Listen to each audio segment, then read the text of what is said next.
By 2028, physical games will be officially dead. You see, Sony announced on July the 1st, they announced by 2028 that they're not going to make physical discs anymore. It's all going to be only digital games. Now, obviously, online gamers are really mad about that for like a whole lot of reasons, which is one, when you buy a game digitally, you don't actually own it, you license it, which is basically like renting something. And if your account were to get banned, or if the developer loses its music license or whatever, the game could be wiped from your library. The other thing this also means is that the used game market is also dead because this means that you can't really buy cheaper secondhand games.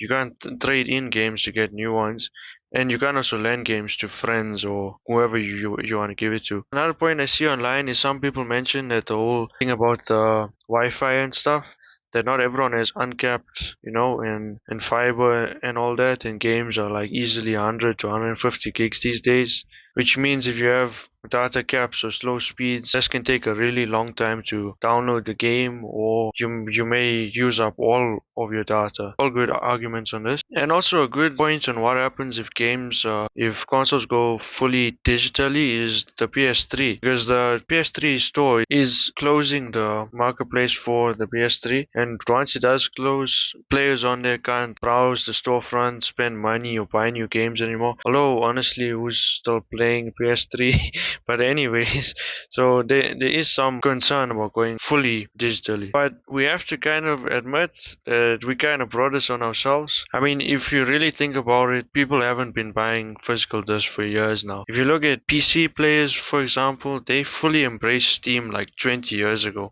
and they haven't bought physical discs since. And I mean, console players are about the same. We've been buying digitally for years because of like sales and convenience.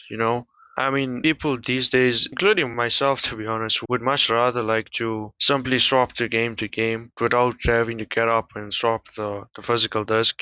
So that is something that's there. The other thing though I've seen people mention is the thing of physical discs being cheaper. And I mean, while it was true back in the day, you could get a cheaper disc of the same game. Nowadays, that's not really true. Most games, whether it's physical or whether it's digital, they're the same price nowadays. And with the amount of sales that go on in like the Microsoft store and stuff, and to be honest, any of the digital stores, it's way more cheaper to buy a game digitally on sale than in retail stores. Because I mean, like sometimes if I go to like the local retail stores over here, like cash converters and stuff, they sometimes have games that are like really old, but they're slapping a big price for it. Whereas on a Microsoft store, I can get it for a lot cheaper. And also at how frequent sales are now digitally or on storefront, it makes it more convenient to buy it that way. Now, the other thing I want to kind of speak about is the not owning your games part. This is kind of a weird one because, yeah, while I do understand what like a lot of people are saying about not owning your games, and it does make sense, I always found it kind of weird because if you look at it statistically, like on achievements and things, and I know achievements are not the best place to look, but that is one way to see it. But most players don't even finish the games that they own. In fact, I think it's about 30% of players actually finish the games that they own. So while you're not owning the games, if you're buying it digitally, you're also not finishing them anyways. So that is a weird thing that I see people going on about. Because you see, like the average gamer will basically finish the main story, do a little side quest, and then they call it quits. Even if you see people at 100% games, if you look at how much of them do it, some of it is like 0 point something percent of players that actually finish that. And you see, and that's also why like subscriptions like the Game Pass and the PS Plus, whatever they have, that's why these things do like so well. For a lot of people, it makes more sense to spend that small amount, buy a whole lot of games, to rent a whole lot of games, than to buy these games for the full amounts that they offer. Because I mean, imagine buying every brand new game that comes out, you'd have like no money left when it's done. And also the thing of like renting it is that people tend to care less about stuff when they're renting things, which is why like the Game Pass and stuff do well. Like a lot of people don't really care about the games in there because they feel like they're enjoying it for free, even though you're paying anyways. But I don't know why people say that. The best example I can actually give of this is Call of Duty Zombies. Now, their internal data show that almost nobody actually finished the main quest. Millions of people play zombies, but only a tiny fraction of them actually finished it or did most of the quests. Which means most of them didn't even see the cutscenes, fight the bosses, or anything.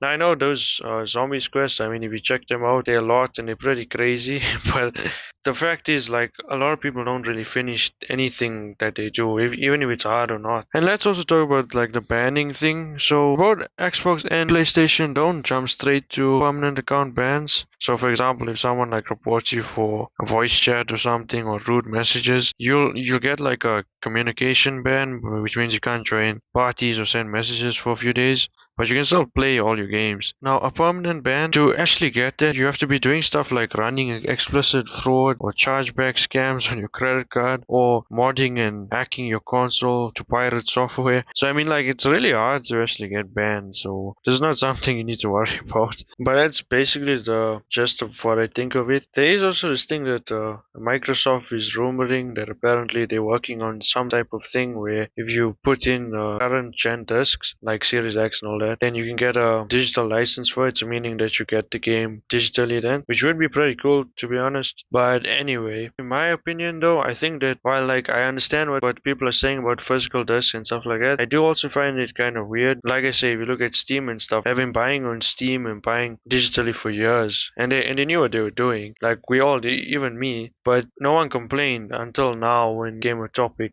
you know. So while I do understand the thing of the ownership, I think it's a bit weird that people are such like hypocrites at times, you know, because even now, even with this, I mean, most people are still not gonna buy games physically. It's just drama online. And look, like when it comes to platforms like Steam and stuff, I mean, I don't blame anyone from buying from it. Their deals are really good.